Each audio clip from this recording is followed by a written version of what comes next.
What's up guys, this is Serge and this is 10 things that a guitarist should never buy at the grocery store. Yeah, so the first thing you definitely don't want to get is Reese's peanut butter cups. It affects your sweeps a lot. What do you think, Ryan? Would you say that? I would say so. In many cases for me it affects sweeping. Yeah, for sure. Another thing you definitely don't want to get is a birthday card or wishing you filled with moments card, because if you're going for speed, you want to go with something a little bit more goofy. Yeah, it opens up your creative energy. Yeah, something you guys definitely want to get at the store is Maxwell House, because that's kind of like it's gonna shoot neurotransmitters into your brain, and then you're gonna be able to sweep a little bit faster. So what you want to do is you want to take a box of mini Oreos. If you lift them up, just do 3 reps, maybe 5 reps, 6 reps, something like that. It's gonna tone up your picking hand for sure. So. Stay in green, baby. Kale fruit, definitely don't want it. It's not good for you. I mean, another thing you're gonna want to is Febreze, because musicians don't shower either, especially if you're a guitarist. So just Febreze yourself, and you're ready to play a gig. Yeah, so we're going on tour with Stevie T, so yeah, we're getting prepared. We're gonna throw that in our van. You can't have enough of the Quilted Northern. Yeah, because you know you gotta. So another thing you're gonna want to is the Love Sum tuna entree. It's make sure it's flaked. If it's not flaked, then don't get it. So you know, if you get bored on tour too, this will really come in handy in the van. I believe Joe Satriani had one of these, didn't he? Yeah, that was on his G3 tour with Yngwie. Yep, it helps with your hand. Yeah. Yeah. We're preparing for our international world tour with Ariana Grande, so we're in the international aisle, and we're looking at a couple things here. The Solanas, these are really good. Yeah, so yeah, those. Especially right when I get done doing like a rig rundown or something before my show, I kind of snack on these. Yeah, yeah, our rig rundowns are they're pretty spectacular. What do you use for your rig rundown again? I use a crate, and I have that going through a Boss tuner pedal, which is like my preamp, and then I run that straight into my guitar through the PA. Straight into it, yeah. Usually I put like 3 looper pedals before my Mesa Boogie, so make sure you do that, and make sure you maybe throw in like a big fuzzer in there. Does that say natural and organic? Wait a second. Oh shit. Oh, yep, that's what I'm getting. That's what I'm gonna get for my my tour. That's what I'm gonna get for my tour with Paul Gilbert right there. Garbanzo. He told me he likes those. So you guys should all go and follow Serge. Hit the subscribe bell, okay, so you're notified. And let us know in the comment section what other questions you have for us about things that can help your musician, your touring life, your playing life, and we'll answer those for you. So we're gonna do a Q&A for our next video. Yeah, maybe I'll do a YouTube live video too. We can do a live stream. Yeah, it'll be a live stream, and you know, it'll just I'm just trying to help you guys out on it, you know. Yeah. That's what I like doing. I like helping people out. So yeah, please just let us know, you know, if you guys have any questions. You know, maybe if you want, you know, maybe you have any questions about, you know, like our gear, you know, something like that. Like if you know, we could do a rig rundown for you guys. You know, I think we're gonna be on Gear Gods next week, right? Yeah. So what's up guys, this is Serge, and this is Jeff.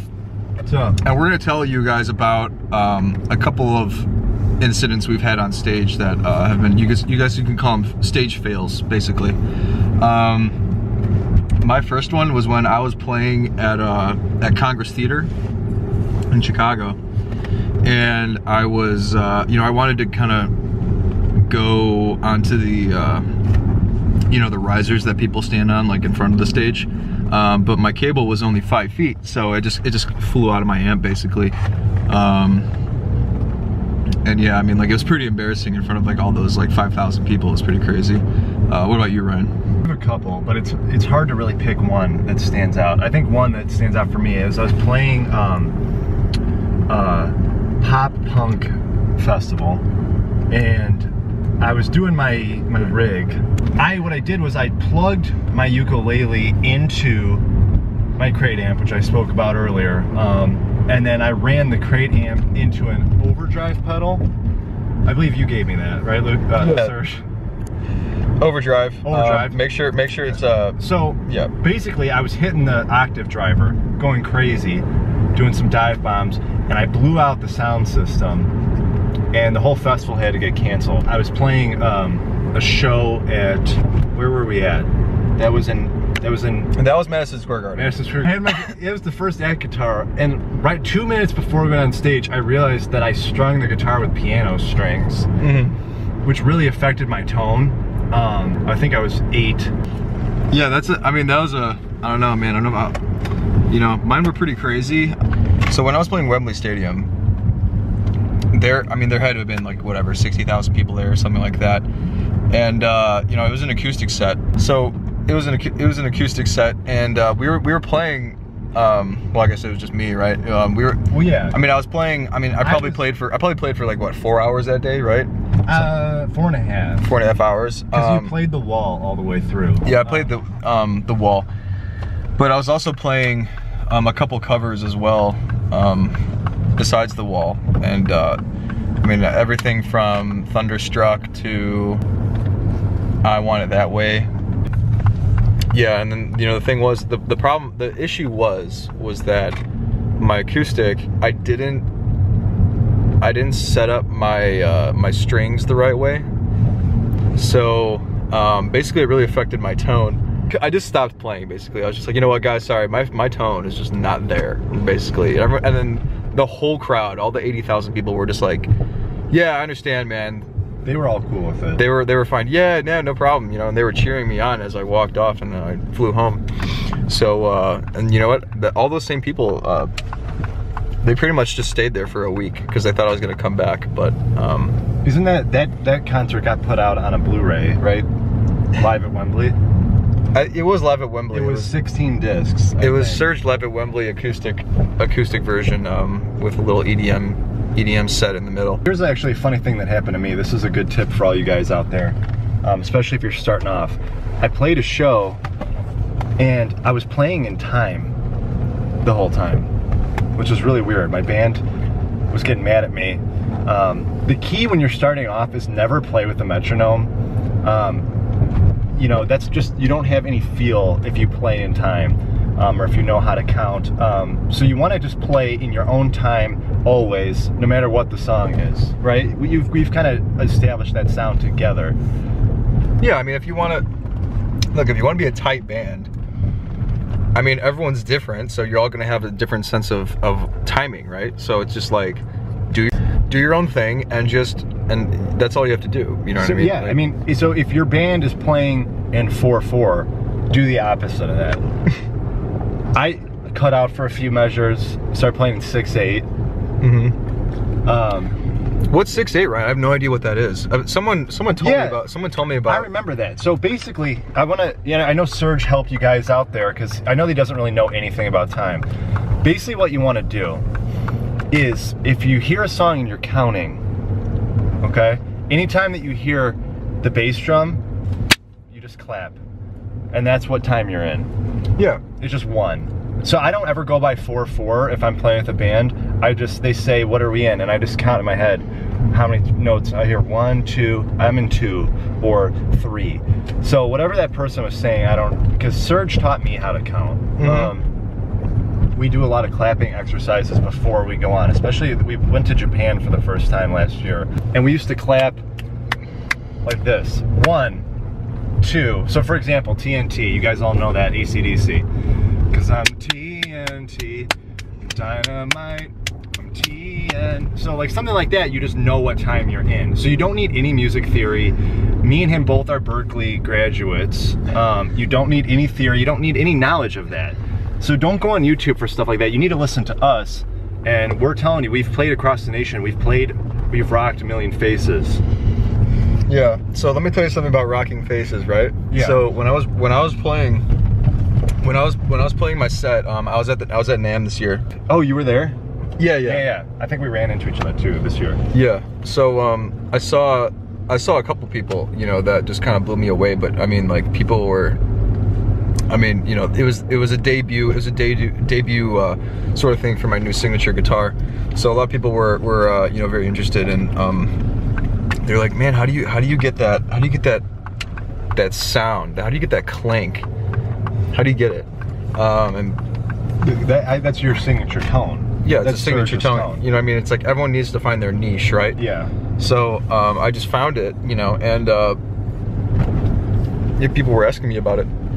I mean, really, not to cut you off, but see, before, I've always been a guitarist, but the way that me and Serge met is I was his guitar tech for a while when he first started off, and I helped set up his sound. And this is the things that all you fans out there really want to know. And you're getting it right now. And the first thing is, when we used to play, you know, small clubs, he would have me tape a Floyd Rose to the back of the neck. So you have a Floyd Rose at the bottom and you tape one on the back of the neck. It just kind of keeps it extra in tune. That's the first thing he'd have me do. The other thing, if you guys live in a cold area, you want to leave your guitar in the car all day without a case, especially the acoustic. Well, ideally in the snow, if it's snowing. Because the wood, it condenses. Neil Young once told me that when the snow melts into the wood, he played on Harvest Moon, that's how he got his tone. It kind of does something with the wood. But I'm really all about Floyd Roses too. I mean, you can't get enough of them. I know what I'm talking about gear-wise too, so I would never lie to you guys, but you have a Floyd Rose on your guitar, you put one on the back of the neck, you can actually, there's a Floyd Rose pedal. Did you know that? No. Coming out this year, first act. Oh, okay. What you do is it's a preamp octave fuzz equalizer, I think, and you plug it straight into your Floyd Rose, into the Floyd Rose pedal, back into your first act guitar. Yeah. I'm still not 100% sure what it does, but I just know that it's just something that you should have. Yeah, and then it's kind of like when I was on tour with Skrillex. Basically, I was trying to get more of that, you know, sort of electronic sound and whatnot. So basically, I took 4 looper pedals, and I just put them back to back. And then after that, I threw one more looper pedal after that. It really gave me, like, I think it was probably the most original sound like I've ever came up with, and I think it's just the most original sound I've ever heard. That's what rock is. Yeah. When I was on, I went to a crazy story, right? I went to Patrick Stump's house, and he just like, I respect the shit out of Patrick Stump.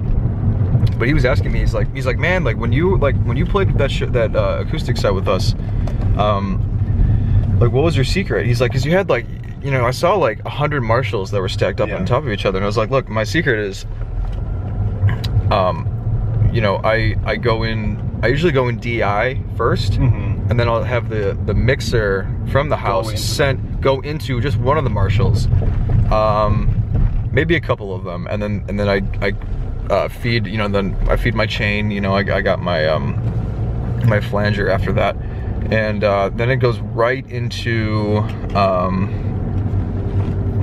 it's basically just like a Walkman device, and so like that one, and then they mic it basically, so they use a Shure. Yeah. Well, what I used to do for him in the early days too, when I was his tech, was he always had problems going too far off stage. There was a couple times where he fell off the stage. So instead of using a regular cable, I'd use a patch cable. It's about 1 inch long, and then which really didn't give him a lot of mobility. And we both started using those, right? Yeah, I remember that. Paul Stanley from Kiss, actually, we ran into him one time in New Zealand, and he was blown away by what we were doing. He said, how can you play with only 1 inch of movement? And that's kind of, you know, and he just didn't get it. So we're kind of covering everything today. We got rigs, what else? So one thing too, let's say you guys are starting a band. This is a question Serge gets all the time, sure, and I get this, I know, is what are some things to do when you're starting a band, you want to play a show? So first of all, I'll tell you one thing. You don't want to go to a place by yourself. You don't want to ask someone that you know to get a show. You don't want to go in. You want to find the creepiest person you can on the internet, possibly. Message them and have them book it for you. Okay? And then you got to get all your friends to come to the show and ask them to pay for it. Yeah, I mean, and usually like the show will be, I mean, because like before you start making money, you know what I mean, you have to charge a little bit, you know what I mean, for your friends. So it's like at least like, I don't know, $35 for your show. Yeah. And then you have, I mean, what, you have to get like what, 150 people or something like that? It's not that hard. It's not hard at all. You just got to beg and ask. Yeah, I mean, just like, you kind of have to go up to people's houses, you have to ring on their doorbell, just be like, hey, you want to come up to my show? And even if they're just like, you know what, like, I don't know who you are, go door to door. Yeah, just like, you're just like a door-to-door salesman. You know just have to get, how do you think? Perseverance is key. That's what I remember. That's what Eric Johnson told me, so. Eric Johnson, yeah. I mean, when I watched Serge play that Wembley 4-hour acoustic performance, those people didn't just show up out of their own will. Some of them were YouTubers like you guys, but a lot of them, we went in England and we just went door to door with a demo tape and a dream. So that's really what it comes down to. I mean, the funny thing is, I was having tea with Roger Waters one time, and he told me, forget about the money, forget about the fame. He said, focus on the music and build your fan base. And I asked them, I said in the 1980 tour of The Wall, I said, how did you guys get so many people? They went door to door too. You are a door to door salesman. Yeah. And then you could sell your merch that way as well. And the other thing I was gonna add, don't ever, if you're trying to save money to go to the studio or buy better equipment, that's stupid. Spend all your money on merch. Merch is the most important. You get cool merch first and then you worry about writing, right? I mean, yeah, and I mean, you want to have like probably the most creative logo you can think of. I mean, like, I'm thinking about my logo will probably be, did I say logo? My next logo, I mean, I go through multiple logos because like that's kind of like, you know, you have to keep up with the trends. So my first logo, it was just like a water tower. That was like my first one, and then the second one was an owl, but it kind of had like actual human feet and stuff like that. And it is. I mean, I'm not gonna talk about it because it's too personal, but it symbolizes a lot of what my life is about and what I've gone through. That owl was during a hard time for both of us, I think. Yeah. I mean, I remember we went through a lot of things. That was when we were in Mongolia. There was the Mongolian ukulele plays Def Leppard tour. Yeah. Yeah. I mean, so, you know, we've seen a lot of things. You guys have questions for us. We want to hear it in that comment box. Yeah. Okay? Another thing too is like, if you're starting a band, make sure make sure, as far as copyright goes,